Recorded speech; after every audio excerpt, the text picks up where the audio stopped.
Welcome back to the Calm and Chaos series.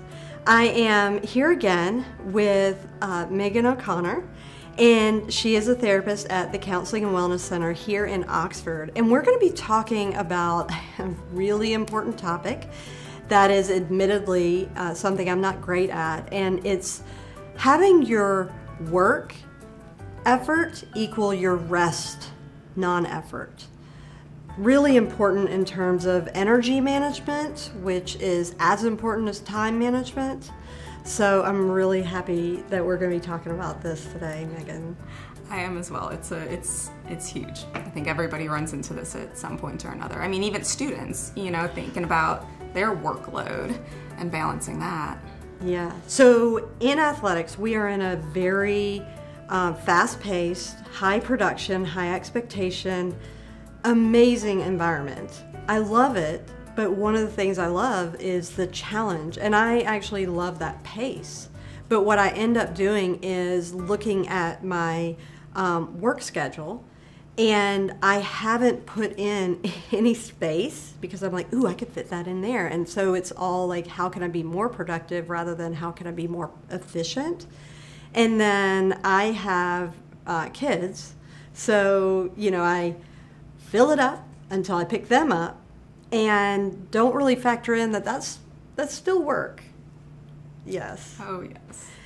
The other thing that I find is after they go to bed, theoretically, I can rest. But what do I find myself doing? And you know what it is?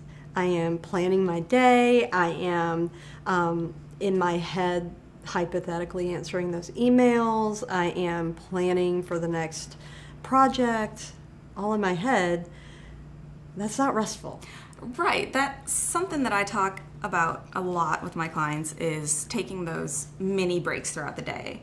And so often people say, well, yes, I have the ability to go sit in my car for, 10, 15, even 5 minutes. And so we talk about using that as an opportunity to take just kind of a mini break. But what happens a lot is, let's say I leave work and I go and I sit in my car, but my mind is still in work. And I'm thinking about this, thinking about the stuff that I didn't get done, thinking about the stuff that I need to get done. And so I ask my clients, if you leave work and you sit in your car, but you're still thinking about work, did you really leave work? Mm-hmm. No, we didn't. No. And so I think that a big part of it is, managing where our attention is. If we are grounded in those breaks, now they're actually effective. And so a lot of it to me is maximizing the time that we do have, because often it is so little. And so if I can really maximize that and be present in it, well, now I'm getting the benefit. Mm-hmm. Instead of just removing myself physically, but mentally I'm still there. Yeah. There's a lot of reasons why this is important. We know from research, I'm really big on the research around this, that people who take these breaks and actually take the break and have it be restful are much more productive. So if I scheduled in some time during the day, for me personally, some people like that big long lunch hour. For me, I would rather have 6-10 minute breaks throughout. That's just better for my energy. But I know no matter what it looks like for individuals, they will be more productive. They will make fewer mistakes, and they will get things done in a shorter amount of time when they take those breaks. And yet, that's just hard. Like, I believe it, but it's hard to do it. Yes, I think that's a big part. Is it seems counterintuitive. Well, I have all of this work to get done, so if I'm not working on it, it's not getting done, and then it piles up. But you're right. If I take those breaks, it actually allows me to be more productive, to get more done in a less stressful way. And so, right, what seems counterintuitive, if we give ourselves, a couple weeks to experiment with this, we will find that it's a better setup for us. And I love that you mentioned the breaking it up differently. Everybody operates differently. Mm-hmm. And so finding what works for you in terms of breaking up that workday and getting those breaks. Some people will get up at 4 o'clock in the morning, go for a run before work. I am certainly not one of them. That's okay. I don't have to be, but I need to find what works for me. Yes. So the time of COVID-19, whatever we're calling it, has been really useful for me, and I think a lot of people, in that I've learned a lot of different things. So a few things that I've tried that, again, I knew I needed to try way earlier. It was just hard to get myself there. Is saying, you know, I'm feeling my energy really zapped. I could probably muddle through and get this done, but I wonder what would happen if I just moved it to tomorrow. And you know what happened? Nothing. The world did not, like, I didn't get written up at my work. Nobody noticed. I just did it better and faster tomorrow. And so, like, I get into that trap of, I have to get it done today, which sometimes is the case, but there's also been a couple of times where I've said, hey, I didn't get this done. Can I have another day? And, you know, it went okay. Like, I'm still okay. And so I think that the other thing that's been helpful is seeing myself get better at taking these breaks. So at first I was not great, and I would find myself, okay, I'm taking a 10-minute break, but it takes me 5 minutes to have my mind catch up with my body when I'm taking a walk, because it's still with the last project. So I've gotten better and better where I can take those shorter breaks because I can transition.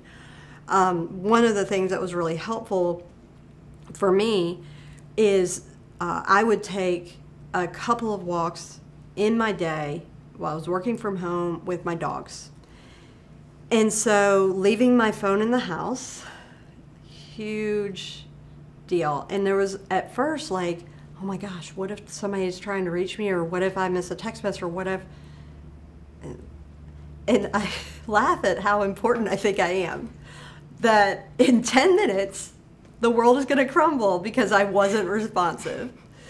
And so once I was able to make fun of myself, like pretty brutally about that, phone inside, and I needed to do some things to bring myself in the present moment. I needed to go through my 5 senses and say, what am I seeing? What am I hearing? What am I feeling? What am I smelling? What am I tasting? And then where is my soul?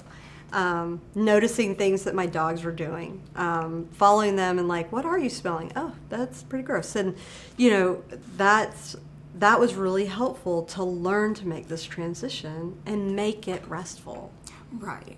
Really tuning into it so that we're having the experience, not just going through the motions of the experience. Right. I think too, learning what is rejuvenating for you. So a lot of people zone out watching YouTube videos, you know, funny cat videos or whatever. I don't find that restful. You know, I find it humorous, but for whatever reason, when I've done the after check, so this is a really helpful exercise too, is when you engage in an activity, to stop after and notice, has it filled your tank or not? Sometimes it's neutral, like YouTube for me, social media is either neutral or absolutely draining. And so doing a check and what is energy gifting to me. Right, because there are so many things that we do that are like low key, low energy. You know, I could lay on my couch and watch Netflix and it's relaxing, it's calm, but it's not actually healing any of those side effects of chronic stress in the same way that some activities will, meditative activities, yoga, martial arts, running even, you know, these things that kind of activate that relaxation response, you know. So we've got our stress response, our fight or flight that gears up, but we've got kind of the opposite of that, the kind of answer to that, and we don't actually turn that on through a lot of the things that we think are just kind of relaxing, and so that's still revved up a little bit.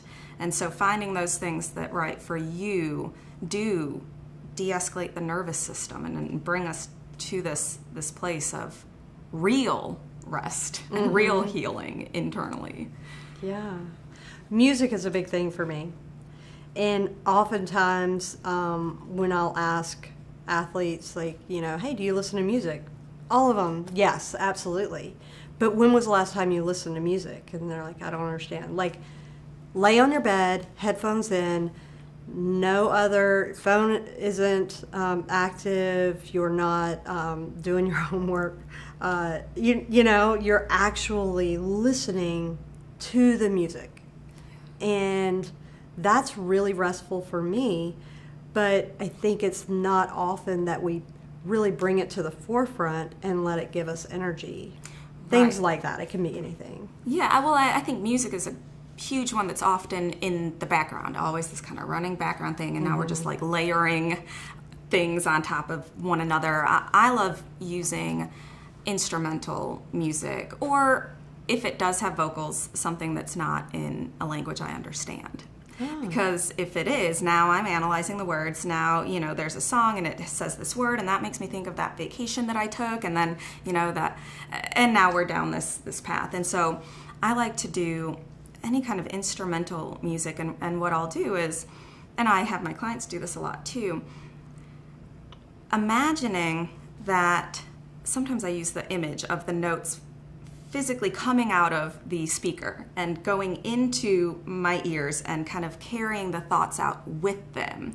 And so with each new note that unfolds, that's a new moment in time for me to be present in. And so we can use that sense of sound to anchor us to the present in real time as it goes. And so a big part too is taking that judgment away. I'm not trying to judge the music. I'm not figuring out where it's from. I'm not, ooh, I like that, I don't like that. No, I'm simply noticing the tones that are making contact with my ears, and that is it. And just staying present with it. And when the mind wanders, which it will, say, oh, let's bring it right back to the next note that's unfolding, and just staying right there. I love that. I love that too.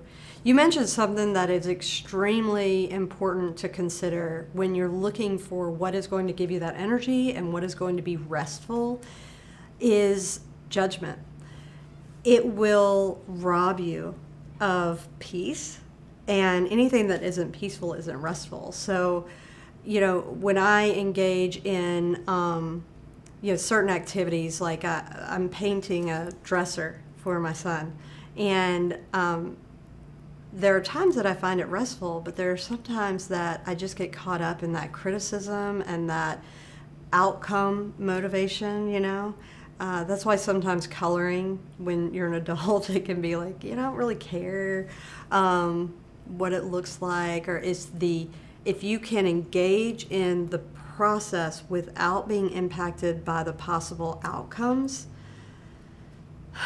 that's when it can be restful. But that criticism, anything that involves a critical note, can rob you of something being restful. Right. Yeah. And play can be really restful because it's about receiving energy, and you can actually build energy while you're using energy in a different way.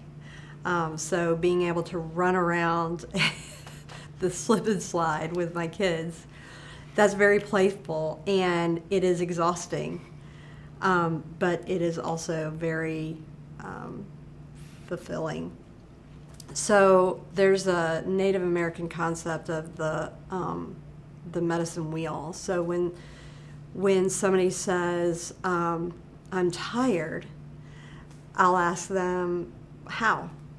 So are you physically, mentally, emotionally, or spiritually tired? So that can be a really important question to ask yourself. How are you tired? Because a lot of times my physical exhaustion, I can fix that. I need to go to sleep. If going to sleep while it's light outside is wrong, I don't want to be right. So, right there with you. But if I am emotionally tired and emotionally drained, I need to do something different. Sleeping is going to be more of an escape than a rest.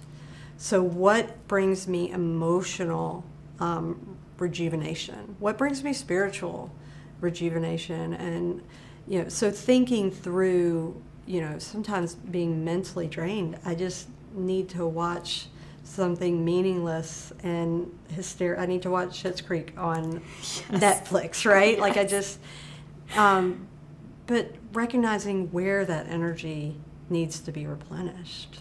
Right, and this is another topic in itself, but I think a big part of it too is then being willing to make the commitment to yourself to do those things. Mm-hmm. I can notice all day what's going on with me and then choose to not deal with it. Yeah. Choose to not tend to it. And so getting to a place where I have enough respect for myself that I will tend to my needs when I notice them. But it's also about other people. So if I am physically drained and I haven't slept enough, I can't chase my kids around on the slip and slide. Or if I'm emotionally drained and I'm not finding ways to take care of myself, guess who doesn't get my emotional attention? I'm not connected emotionally with my family, with my friends, and so then that drains me more because I'm not connected, and so it becomes this cycle until I'm so dehydrated that it's way too late. Right. Yeah. I think another important aspect of it is that idea of being dehydrated. If you wait until you're dehydrated to drink water, it's too late. Yeah. We all know this. So if I wait until I notice that I am mentally, emotionally, physically, or spiritually zapped, yeah. So making sure I'm doing those things on a regular basis is the hard part. When I feel good, I don't think I need it. Right. And I mean, to bring it full circle to one of the very first things that you said, you know, if I'm looking at my schedule and I can find places to schedule things into my day, I'm a lot more likely to do it. Mm-hmm. And so being intentional about having that there, even if you feel like you don't need it, because like you said, by the time you need it, it's too late. Right. So going into that knowing, okay, I feel okay right now. I feel like I don't need this. But where am I going to be 2 weeks from now if I keep doing that? Oh my gosh. Well, and I tell you the other piece of that that's so important is I often go through my day and I'm like, I'm going to take a break if I find one or if one happens. And that is ludicrous. I don't know why I think that magically there's going to be an extra 10 minutes in this hour. Like, I have to schedule that in. I have to say this is a priority.